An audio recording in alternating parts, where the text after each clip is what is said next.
Bienvenue donc dans ce numéro spécial consacré ce soir au campement touristique de Ditilou, un véritable trésor caché au cœur de la République de Djibouti.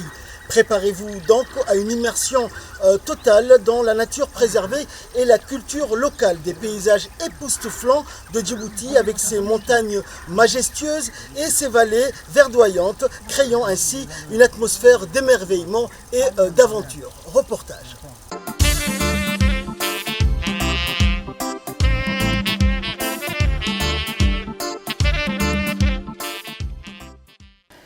La région de Tadjoura, hormis ses récifs de corail riches en poissons de toute espèce, accueille une grande majorité de ces sites et campements touristiques qui accueillent chaque année des milliers de touristes avides d'aventures et de randonnées des quatre coins du monde.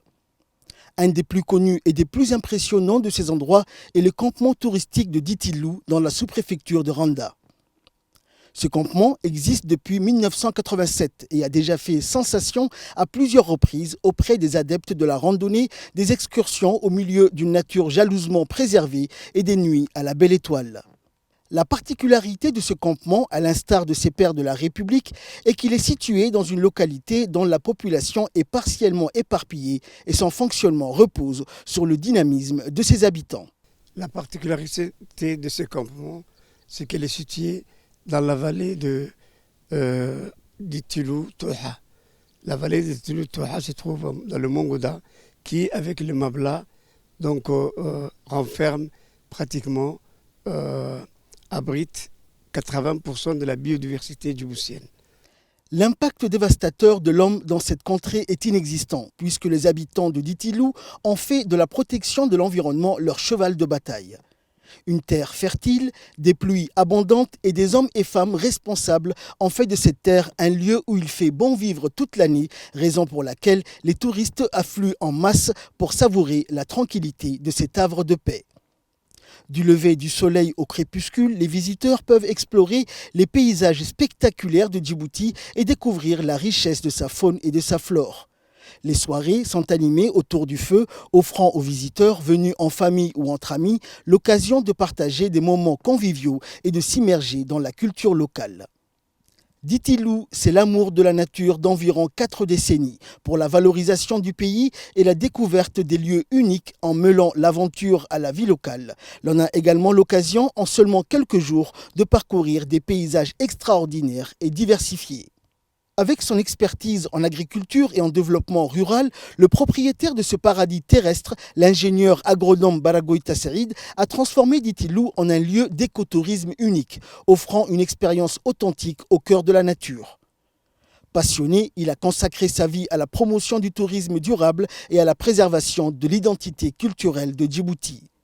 Son expertise en agriculture et en développement rural a été essentielle dans le succès de Ditilou. Et depuis 2012, donc, nous avons fait beaucoup de travaux de conservation des eaux et des sols pour permettre la recharge de la nappe. Et surtout, donc, au regard du désastre qu'a subi le Daï, donc, nous voulons un petit peu sauver cette vallée-là. Et depuis qu'on a commencé ce travail de fond, de protection de la nature, donc pratiquement, on a restauré pratiquement l'habitat de beaucoup d'animaux sauvages. En tant qu'entrepreneur visionnaire, Baragoita a créé un lieu d'écotourisme unique, offrant une immersion totale dans les paysages spectaculaires de Djibouti. Le campement propose des activités variées, des randonnées en pleine nature aux rencontres avec les habitants locaux, en passant par des ateliers de sensibilisation à l'environnement. Les visiteurs peuvent séjourner dans des tentes traditionnelles décorées avec goût et savourer une cuisine locale préparée avec des produits frais et de saison. De la passion de Baragoita Serid pour la préservation de l'environnement et la promotion de la culture locale à la diversité des activités offertes aux visiteurs, le campement de Ditilou incarne parfaitement l'essence même du tourisme durable.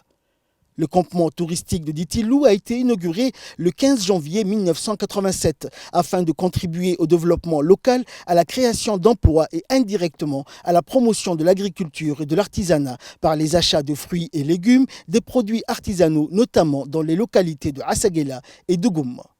Aujourd'hui, le site dispose de 20 paillotes qui répondent à l'authenticité et à l'exotisme qu'attendent les tourismes. Et le campement est alimenté en énergie grâce à l'installation de panneaux solaires. Un luxe ici. Oui, en fait, on propose des activités de randonnée pédestre pour découvrir les sites, refuges pour la faune et la flore. Donc, nous avons autour de cette vallée-là, on a quand même la Grande Cascade, on a une palmeraie qui est vraiment le gisement de sommiers nomades qui s'appelle l'Onafaro Loita et qui fournissait pratiquement toute la région en sommier. Et ça s'appelle Guédani. Et nous avons aussi donc la palmeraie de Ouer qui constitue en gros un endroit unique. Et à partir de là, donc à partir de Diti-Lou aussi, nous faisons la découverte de la forêt du Daï, qui est pratiquement à 4 heures à pied. Et Bankwale, Randa, on peut faire beaucoup de choses. À la carte, bien sûr, à la carte. Le tourisme est vraiment un complément de revenus pour les gens du coin. Cette contrée est une oasis de verdure et de fraîcheur, un univers où les randonneurs viennent pique-niquer en été quand la chaleur se fait insupportable à Djibouti, quand les manguiers offrent leurs fruits.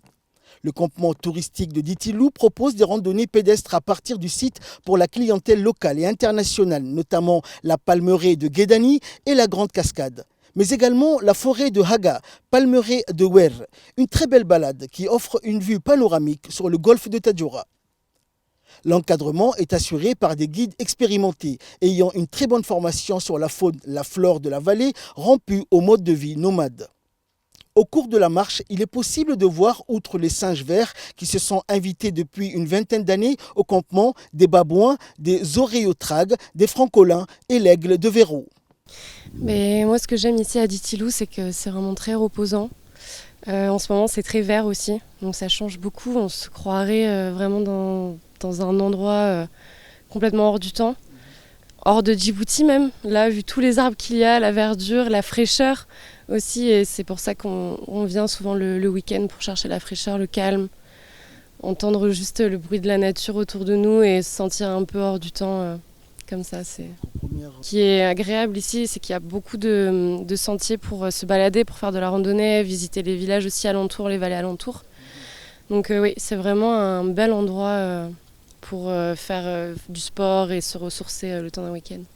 Un programme de restauration des parcours dégradés pour la mise en défense a été initié depuis quelques années. Ainsi, plus de 2000 hectares de la forêt de moyenne altitude ont été aménagés, favorisant la réhabilitation d'habitats de la faune sauvage qui accueille actuellement des francolins ou encore des léopards.